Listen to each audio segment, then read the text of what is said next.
Bonjour à tous. Aujourd'hui, on va parler proportionnalité. Alors, la proportionnalité, c'est un thème qui m'est très cher.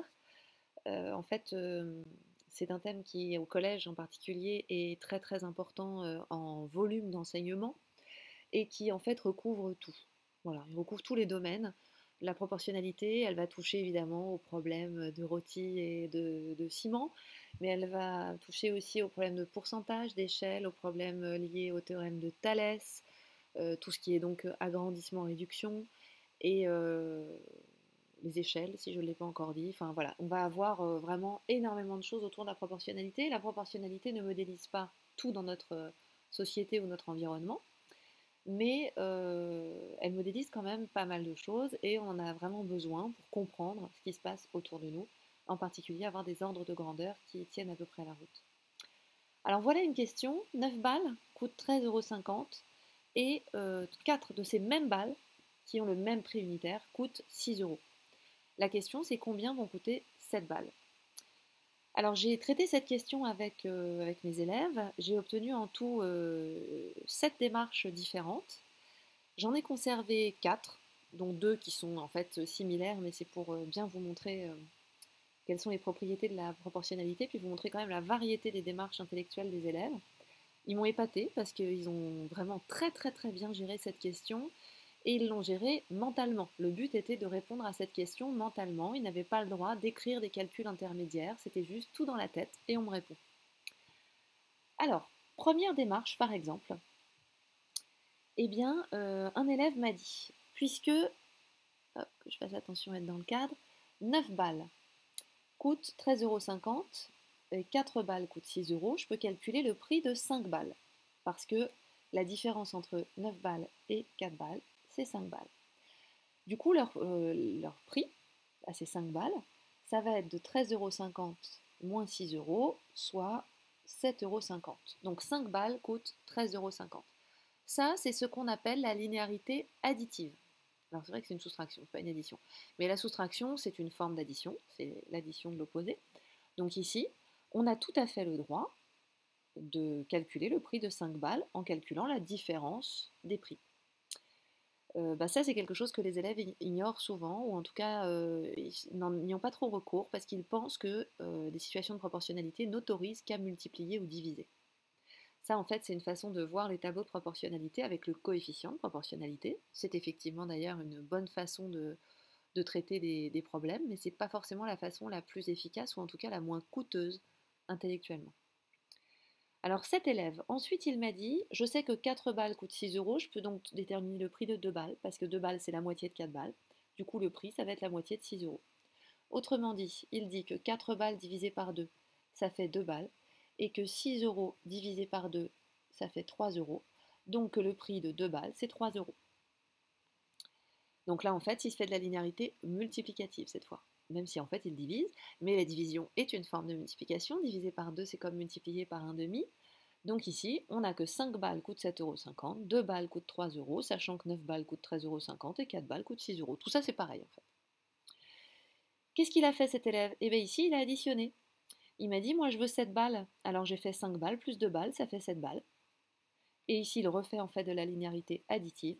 5 € plus 3 €, ça me fait 10,50 €. Donc là, il me dit, voilà, moi j'ai fini madame, 7 balles coûtent 10,50 €.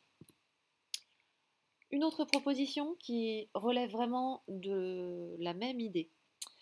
Un élève m'a dit que donc 4 balles, s'il divise en deux groupes, ça lui fait des groupes de 2 balles, et que du coup, combien coûte 2 balles? Elle coûte 3 €. Donc là, c'est la même chose que ce qu'on avait ici, c'est de la linéarité multiplicative.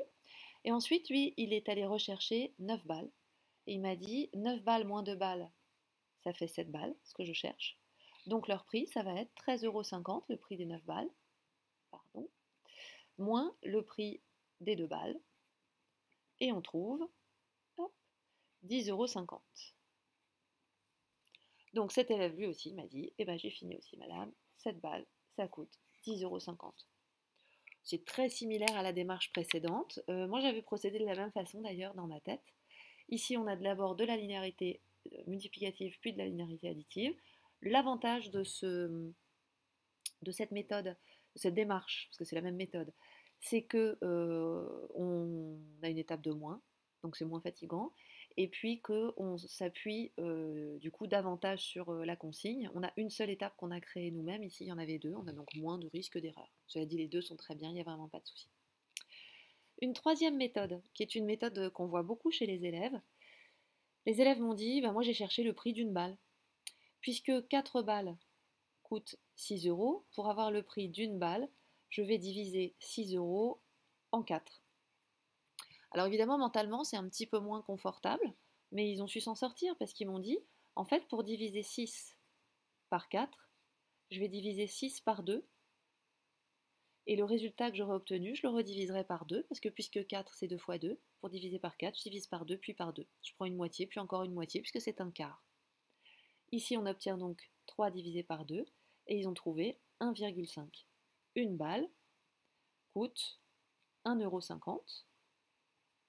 Et ensuite, il faut trouver le prix de cette balle. Et donc là, ils ont multiplié par 7. Alors en fait, ils m'ont expliqué que la plupart du temps, ils s'étaient plutôt dit que 2 balles coûtaient, à partir d'ici, hein, pas à partir de là, ils se sont dit que 2 balles coûtent le double d'1,50 €, donc 3 euros. Donc 6 balles vont coûter 9 euros. Et ils ont rajouté le 1,50 €. Et donc, ils ont retrouvé ici 10,50 €. Alors ça, en fait, hein, ça a un nom, cette procédure. Ça s'appelle le retour à l'unité. C'est tout à fait lié d'ailleurs au coefficient de proportionnalité. Ça fonctionne très bien et ça fonctionne tout le temps. Évidemment, le reste aussi fonctionne tout le temps, mais dans le reste, il faut créer une démarche, il faut trouver ces étapes. Ici, pour trouver le prix d'une unité, ou la valeur associée à une unité en général, on effectue toujours le même type de division. Il y a plusieurs points, pas négatifs, mais un peu lourds à cette méthode. La première, c'est qu'on divise.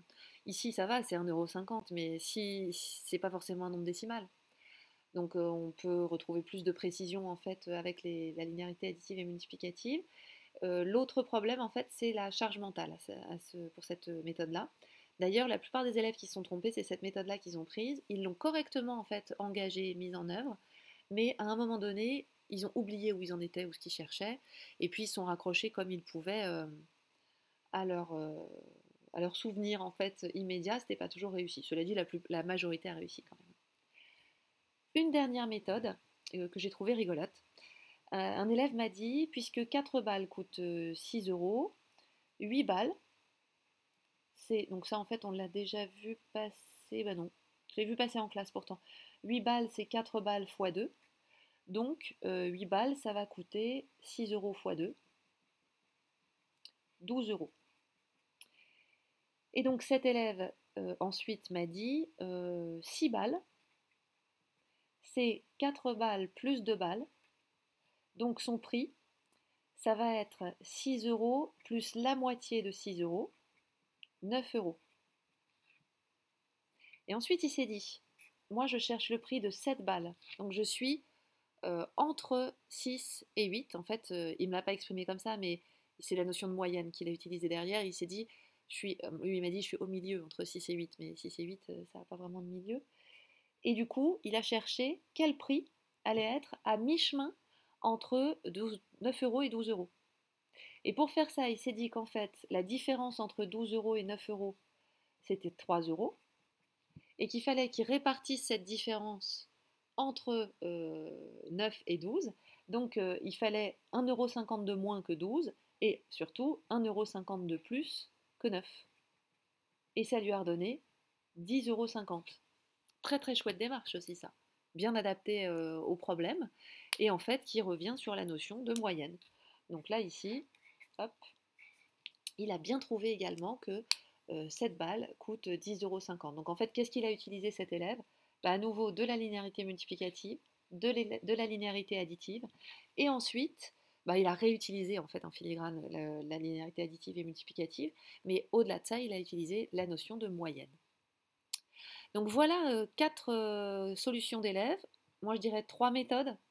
Ici des méthodes de combinaison de linéarité additive et multiplicative, une méthode de retour à l'unité, puis une méthode un peu maison avec cette idée de moyenne qui est intéressante. Vous voyez comme une question de proportionnalité peut justement permettre aux élèves d'exprimer différemment leur démarche.